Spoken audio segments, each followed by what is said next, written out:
जय श्री कृष्ण। पाप मोचनी एकादशी की कथा को जो कोई पढ़ेगा या सुनेगा उसके सारे पाप नष्ट हो जाएंगे। तो आइए आज हम पाप मोचनी एकादशी कथा को सुनते हैं। पौराणिक कथाओं के अनुसार धर्मराज युधिष्ठिर बोले, हे जनार्दन, चैत्र मास के कृष्ण पक्ष की एकादशी का क्या नाम है तथा उसकी विधि क्या है? कृपा करके आप मुझे बताइए। श्री भगवान बोले, हे राजन, चैत्र मास के कृष्ण पक्ष की एकादशी का नाम पाप मोचनी एकादशी है। इसके व्रत के प्रभाव से मनुष्य के सारे पापों का नाश हो जाता है। यह सब व्रतों से उत्तम व्रत है। इस पाप मोचनी एकादशी के महात्म्य के श्रवण व पठन से समस्त पाप नाश हो जाते हैं।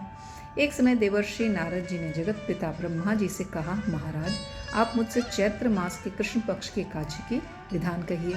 ब्रह्मा जी कहने लगे कि हे नारद, चैत्र मास के कृष्ण पक्ष की एकादशी पाप मोचनी एकादशी के रूप में मनाई जाती है।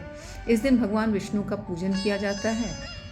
इसकी कथा के अनुसार प्राचीन समय में चित्ररथ नाम का एक रमणीक वन था। इस वन में देवराज इंद्र गंधर्व कन्याओं तथा देवताओं सहित स्वच्छंद विहार करते थे। एक बार मेधावी नामक ऋषि भी वहां पर तपस्या कर रहे थे। वे ऋषि शिव उपासक थे तथा अप्सराएं शिवद्रोहिणी अनंगदासी थी। एक बार कामदेव ने मुनि का तप भंग करने के लिए उनके पास मंजू घोषा नामक अप्सरा को भेजा। युवावस्था वाले मुनि अप्सरा के हाव भाव, नृत्य गीत तथा कटाक्षों पर काम मोहित हो गए और इसी तरह अप्सरा और ऋषि को रति क्रीड़ा करते हुए 57 वर्ष बीत गए। एक दिन मंजू घोषा ने देवलोक जाने की आज्ञा मांगी। उसके द्वारा आज्ञा मांगने पर मुनि को भान आया और उन्हें आत्मज्ञान हुआ कि उन्होंने तो अप्सरा के प्रेम पाश में आकर भारी पाप कर दिया है। तब उन्होंने सोचा कि मुझे रसातल में पहुंचाने का एकमात्र कारण अप्सरा मंजू घोषा ही है। क्रोधित होकर उन्होंने मंजू घोषा को पिशाचनी होने का श्राप दे दिया। श्राप सुनकर मंजू घोषा ने कांपते हुए ऋषि से मुक्ति का उपाय पूछा।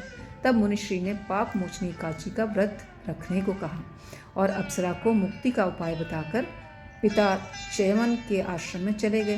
पुत्र के मुख से श्राप देने की बात सुनकर च्यवन ऋषि ने पुत्र की घोर निंदा की तथा उन्हें पाप मोचनी एकादशी का व्रत करने की आज्ञा दी। व्रत के प्रभाव से मंजू घोषा पिशाचनी देह से मुक्त होकर देवलोक चली गई।